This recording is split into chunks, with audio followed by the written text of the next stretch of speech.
திருவாரூர் அருகே வீட்டில் தனியே வசித்து வந்த பெண் கழுத்தறுக்கப்பட்டு கொலை செய்யப்பட்ட சம்பவம் குறித்த போலீசார் தீவிர விசாரணை நடத்தி வருகின்றனர். திருவாரூர் அருகே உள்ள இளவங்கார்குடி ராஜகுரு நகர் பகுதியைச் சேர்ந்தவர் பிரபாவதி.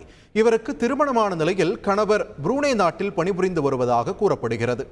இந்நிலையில் வீட்டில் தனியே வசித்து வந்த பிரபாவதி கத்தியால் தலையில் குத்தப்பட்டும் கழுத்தறுக்கப்பட்டும் கொலை செய்யப்பட்டு வீட்டிற்குள் சடலமாக கிடந்தது அதிர்ச்சியை ஏற்படுத்தியது. மேலும் அவர் அணிந்திருந்த நகைகள் அனைத்தும் திருடப்பட்டிருந்த நிலையில் நகைக்காக பெண் கொலை செய்யப்பட்டாரா என்ற கோணத்தில் போலீசார் விசாரணை நடத்தி வருகின்றனர். இதனிடையே இச்சம்பவம் குறித்து அறிந்து வீட்டின் முன் கூடிய உறவினர்களில் பிரபாவதி தரப்பு உறவினர்களுக்கும் அவரின் கணவர் தரப்பு உறவினர்களுக்கும் இடையே வாக்குவாதம் ஏற்பட்டு கைகலப்பானது பெரும் பரபரப்பை ஏற்படுத்தியது.